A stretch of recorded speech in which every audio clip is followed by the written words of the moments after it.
last year, Arsenal. Can they take that step up?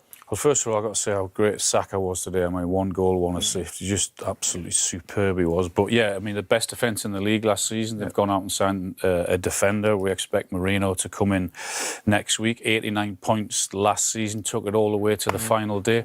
I think they can do it, yeah, absolutely. Keep banging on the door. I think they can do it, yes, definitely. Okay. Score from that angle, it's poor defending. He's a phenomenon, isn't he? I mean, we talk about how much he plays and how often he plays, and that they maybe need to give him a bit of a break here and there. But maybe he's just one of these physical specimens that's able to handle all of it. A cheeky smile to the cameraman on the pitch at the end there. You see he's enjoying his football. He loves it, yeah. You know, he's enjoying life at Arsenal. It's a fantastic club. It's a massive club, and again, they'll be close to winning the Premier League this season. What do you get? He got 20 goals last season, which is his best ever, 16 in the Premier League, as well as all the assists and everything else he brings to the table. I mean, this guy's one of the phenomenon, really, isn't he? Like, he's obviously physically very durable. You know, you don't play that many minutes and many games, but I always think when you play that many games, to stay mentally tuned in, because sometimes you get physically tired, your mind drifts, your form drifts, you don't make the same runs, you don't make them with the same intensity. But he has an appetite for football, a desire for football, and he obviously loves showing up every day and putting in the huge effort that he does. And long may it continue for Arsenal, because he's a superb player and a role model for so many young kids. So the signs are very promising, you're saying, based on today, or are you reading anything into what you saw today? I know, like we said at the top of the show when we were talking about title chat, it'll be business as usual for Arsenal. They will be thereabouts. They'll get in and around the 89 they got last year. They'll be Man City and Arsenal for me. Again, you know, if Arsenal can add a couple of players before the end of the window, it might give them that little bump. Man City, obviously, with the asterisk next to their name because of the points deduction, possibly. But I promise you, 2 or 3 games to go, Arsenal will be right in the mix. Well, just on the additions that they might make, as Rob mentioned, I think, in commentary, there is big news out of Spain today, and that is that the Real Sociedad player, Mikel Moreno, the Spanish international, he scored that goal against Germany in extra time at the Euros to get them through the quarter-final. He looks like he's going to be signing at this stage. He's been left out of their squad for their match tomorrow. The manager says, I've left him out of the squad as there are talks with other clubs. This is the best solution now. So that sounds like he's gone. Apparently Arsenal have been offering around 21 million. They're now up to around 30 million. Looks like this guy could be playing very soon in the Premier League. Well, hopefully they've agreed a fee before today, because we've seen at the end of the game Declan Rice has gone off as well and looked like he's... A bit of cramp or something? Well, you hope as an Arsenal fan... There he is, yeah. Yeah, you hope it's cramp as an Arsenal fan, because my worry for Declan Rice, he played all the way up to the final. The 14th of July was his last game. He had probably 2 weeks holiday, and he's back training again, and he covered the most ground of the Euros as well. So this guy hits everything on the pitch. The likes of Moreno would be a great addition, of course he would. But I'm just saying about that fee, if the Real Sociedad owners looking at thinking we can stick another 5 million on because they're desperate to get a sitting midfielder. You made that point earlier. They do need more depth in that position. The volume of minutes that he plays is incredible, Declan Rice. But just to go back to what Shay said there, finished on mid-July, he would have had 2 weeks to go on holidays and down tools and switch off mentally. But Arsenal would have wanted him back in the building around 1st or 2nd of August just to get a look at him. The lad said in commentary he'd be match fit. He'd be semi-match fit, but he wouldn't have exerted any huge amount of effort in the 2 weeks. They would have just got him up to speed, and hopefully then the games he can get up. But you saw he went down with cramp there, and that's not surprising because he probably did take a break after the Euros. Are we expecting too much of these guys? We're talking about Saka there, we're talking about Declan Rice. Is it a bit insane that they're... Well, that's a different discussion now. Yeah. When you look at, Winter World Cups potentially on the horizon now, when you look at the FIFA Club World Cup that's coming up in the summer, players aren't robots, and eventually players will tire and you will see a drop off in quality, because players can't, what I said with Saka, mentally get up for it because they're jaded. Then you will see a drop off in quality. Perhaps you can make that argument for what we saw in the Euros, that it wasn't quite as blistering as what it might be. A lot of players did look a little bit fatigued, and I know there's a case going on with FIFA Pro now against this Club World Cup issue. So somebody's recognising that is the case, but you have to accept, and I agree, the person at home will say, well, these players are getting paid X amount of money, they should do it, but everybody has a limit, and the physical toll that these players are exerting every week, it's difficult. Funny, I actually get the sense that you mentioned that. I think that fans in general, are more accepting now that these players are being asked to play too much. Damien said it at the Euros, you'd even see it. It used to be the case, they're millionaires, whatever. I think people recognise now, actually, you can't just flog them endlessly. Especially all the top clubs and international clubs or teams that have got sports science. I mean, it's moved on a lot since we played. It's everyone knows exactly what you've covered, what you've distance and stuff, and they're not robots. I know they get paid big monies and good luck to them, but at the same time, they're human beings. And if you're asking every 2 or 3 days to play at that level and that maximum, they're going to hit a brick wall eventually, and then the quality of football drops as well. Physically, the sports science will get them, and these players probably are durable enough, the likes of Saka, but it's mentally, because you're going in every day. Like Arsenal will be playing every 3 days now up to Christmas. They They will get no days off. The odd one possibly, but they'll be flying to Europe. They'll be coming back. They'll be playing cup games. You notice that you're going into training, you're tying up your boots again, and you're thinking, what day is it today? Oh, we've match day -1. We're getting ready, and it just all becomes a bit of a blur. And mentally, you just get a little bit fatigued, and that's when you see the drop off in quality. But that's what the Premier League don't want. They don't want the quality to drop off, because this is the best league in the world. This is what everyone watches around the world. And if you're asked to do that, and you mentioned extra internationals, Club World Championship next summer, there's Champions League games out of this year, more and more games. No one seems to be listening to the players on that. That's my concern, and they have to be really careful. Do the managers have to listen to the players though? And I'm sure Saka isn't asking for a break, but maybe does Arteta have to get ahead of the ball here, as an example, because we're talking about Arsenal today, and say, listen, I don't actually have to play him at home against Wolves in the opening. But there's so many markers now from the sports science department. These players are monitored from the time they get in the morning, tests, and they're looking for markers of fatigue setting in. So they'll see it coming, and they will say, look, we're going to pull you out, or perhaps we're going to give you a rest. But he's mentally engaged, he's physically... Victory for Arsenal, 2-0 winners today. Pretty comfortable. Wolves had their moments, but I think Arsenal were good value, and it's Bukayo Saka, who we've been talking quite a lot about there, Damien, who got their second goal. Yeah, and look, he's pure quality. He's just everything about him, and we know what he's like with his left foot. But a couple of moments here from the Wolves number 8, Gomez. You're always told, stand on it, stop him taking it quick. He doesn't. And then he makes a mistake, because Ait-Nouri is faced up with Saka here. And yes, I know we always say get him down the line, but Gomez has got to do more there. Left-footed player, because Ait-Nouri is trying to stop him, going down the line and stop him coming inside, so you show him down the line. But it's very, very hard to stand square of him, because Saka has the pace to push it and then cut in towards goal. What you're looking for there is, if he does come inside, that your number 8 is aware of it and he makes more of an effort there, especially a left-footed player. We've seen him do this tons of times, and I would be surprised if Gary O'Neill didn't mention that to his defensive midfield players, that when Saka cuts inside, it's hard for the fullback to track it. My defensive midfield players have to slide over there and give the fullback a bit of a dig out. Difficult one for Ait-Nouri, but I think Gomez has to do more on 2 counts there. Yeah, and on the first count there, that's really basic, isn't it? He just sort of lets them have the ball, he switches back on, but by that stage they've taken a quick free kick. Yeah, absolutely. I mean, there's nothing wrong with it. I mean, we're not insinuating you should get a booking by deliberately stopping, but you can make a nuisance yourself. Stand in the way. Stand in front of it and argue with the referee and, slow it down, because 2 or 3 seconds of slowing it down is so valuable, because players are getting back in their slots, midfield players are getting back, they're catching their breath a little bit, they're having a look around and getting set. Those replays are really good, actually, I think, of the Saka goal. Helps us explain what you were talking about before the break there in terms of his finish. Yeah, I mean, I do think Ait-Nouri should get him outside, get him away from goal, and even if he goes down on the right-hand side, he's still got a lot to do from a tighter angle. But yeah, Sa, from the goalkeeping point of view, he sees it quite late, comes through a lot of bodies, and the power actually beats him. It's a brilliant finish, but Gomez, in that situation, you're perfectly right, have to be streetwise. He give a free kick away, he switches off, he does the opposite. Just chuck it high up in the air or something. But they're probably afraid of the bookings now, though, aren't they? Because they do get. But I think if you chuck it up in the air, it doesn't go away from where it is. You don't have to give it back to him. Yeah. Do you know what I mean? He's just so naive. No, I'm with you. He's so naive away at the Emirates, and maybe it's a bit of tiredness as well, and he's tried to get back in, and he's backed up the first mistake, in my opinion, with the second one. Well, Kai Havertz backed up the season he had last year with the opening goal today, and he's standing by. Kai, in terms of an opening day performance, how pleased are you with that? Yeah, I think we're pleased. 3 points, first game of the season. We knew it's going to be tough. They're a good side. Obviously, first game, we just had 4 or 5 games, and then it's always tough. But at the end, the 3 points, they count, so we can be happy. But definitely there's some room to improve. It was such a strong opening 20 minutes. You seem to set a real intent with that.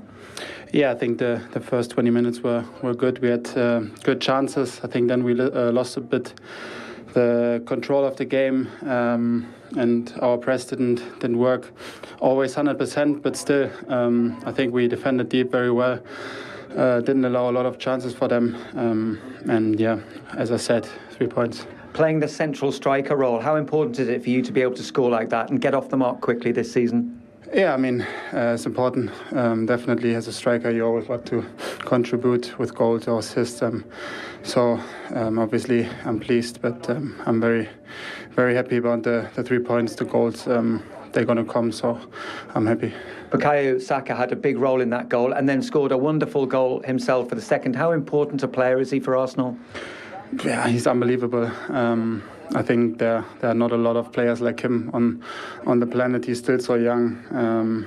I don't know, he looks, in every action he looks dangerous, and he's young. He can get better, but I think it's very rare to see a young player like this performing on the highest level every week.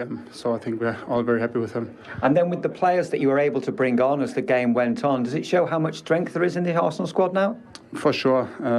I think we have a big squad with quality players all over the place. So I think the manager also has said to us that during the season everyone is important, and we're going to need everyone, especially because we have lots of games to play. So I think it's exciting, and we're all looking forward to the season. Well done today. Thank you. We come to expect from Kai Havertz, possibly could have had 1 or 2 more goals today, Shane. Yeah, it's interesting to hear as well. He actually says he's a striker as well. You know, sometimes we all talk about the false number 9 and maybe playing as a 10 and joining up in the attack, but he's actually said, I'm playing as a striker today. So just my concern is these chances we're going to look at on is does a top striker put these chances away? I'm not hammering Kai Havertz because I think he's a brilliant player, don't get me wrong, and he shows that with a goal.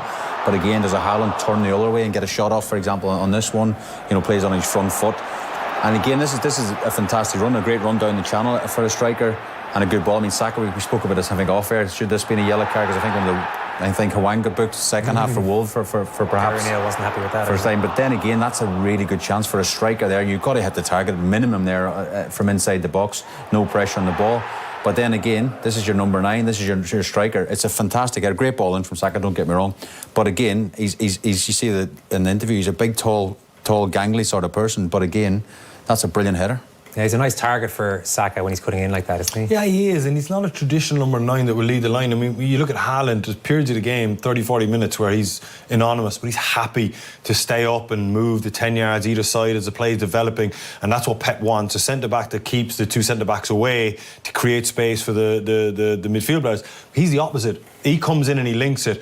But the threat behind then is Saka and Martinelli on the other side. So I know as a centre-back, when the number 9 goes deep, you're very worried about going deep with him, because then on the blind side, Saka makes these runs and Martinelli makes these runs. So you tend to let him go. But he's very good at linking it. He floats around. He does go missing, I agree with Shay, large chunks of games where he's not effective and maybe does require a lot of chances. But he's a good fit for Arsenal, I think. And I don't know if you went and got an out-and-out number 9, you know, that plays up against 2 centre-backs. Again, you look at strength and depth, and I'm looking at the bench. Jesus obviously was a striker, but is he an out-and-out striker? Probably. Nketiah, are they the answers to a side that's going to win the Premier League? Because if they don't win the Premier League this year, they've failed again. And I know that second, people say he's done great, blah, blah, blah. But the dog's name's going to have to get changed to something else. They can't call the dog Win if they lose this season again, that's for sure. The centre-backs, if we're being constructively critical here on opening day, little areas that they can tighten up on, you thought the centre-backs, in terms of playing out? Yeah, they were great in terms of defensive, and they have been. And I mentioned at the top of the show, they're the best partnership in the league. But the first day of the season, you don't want bad habits to creep in. And they had a couple of moments with their distribution where they really set Wolves away. Both of them, and we're going to culminate with one in the second half that was even worse. But we never saw this from them last year. They were absolutely pin perfect, and this is the ball that goes in to Saliba, and I don't think he wants that there. And you could feel the pressure, and you could feel the players closing on him. But 2 centre backs, I think Partey had a few as well that we were going to stick in, and 1 or 2 others in bad areas. But what I'm saying is, it'll be mentioned after the game. Hey, we need to be a little sharper than that, because first day of the season, you don't want bad habits to creep in. Well, I'm sure if we're seeing that, then Mikel Arteta will definitely be asking to brush up on a couple of those aspects. Here he is. Mikel, how happy are you in terms of the result and the performance today? Yeah, really happy. So with the first game, you always have some uncertainty how we're going to respond. It was a tough game. I think we were really good in the first half. We should have scored probably 3 or 4, and we didn't close the game up, and Wolves are a really good side, really well coached. We had a moment after 1-0 where we weren't really controlling the game and give some balls away, especially inside, which is tricky against them, and then with the ball of Bukayo, obviously, we were much more comfortable.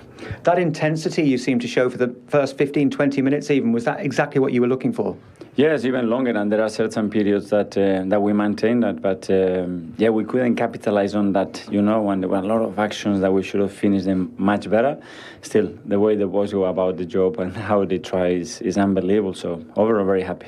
Is that always a worry for a manager when you have that much control in a game, that it is only 1-0 for long periods? Yes, because this is the Premier League, and the position has a lot of quality. When you see the Wolves squad, they put players in that they are real quality players, and we knew that they could change the game if they wanted in the second half, and I think with the changes as well, we became a little bit stronger and better.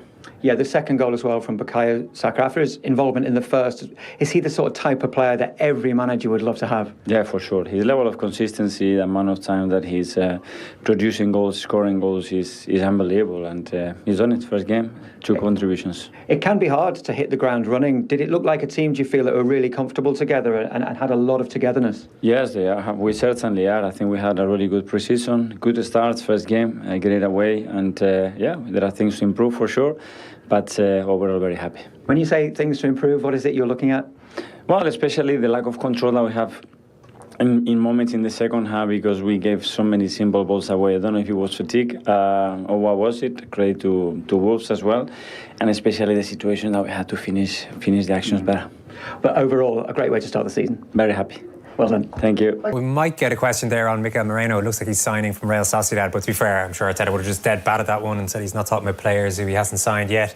It's worth mentioning their points total has gone up every season that he's been in charge now. His 5th full season in charge, which is pretty impressive. It might be hard to get past 89 from last year, but there's something, without a league title to show for it, there's something really progressive been built there. Yeah, absolutely. And listen, Arsenal for a period of time before he took over weren't quite in the doldrums, but you know they weren't challenging for Premier League, so they weren't, you know, one of the elite teams every year, and getting into the Champions League after an absence was huge for them. So he's come in and he's built the squad, and every year he's added to it. Some people say they were impatient. They think Arsenal should be doing more, doing better, quicker, but he's patiently building a squad there for a sustained period of success for Arsenal. So I think we're saying it's probably a Man City against Arsenal title shootout again this year. I know it's early to make predictions, but that's what a lot of people are looking at. Top 4 could be very interesting because there's so many contenders this year, and Newcastle are one of them. Shay, certainly going by today's result, 1-0 win against Southampton with Fabian Schär sent off in the opening half an hour. Yeah.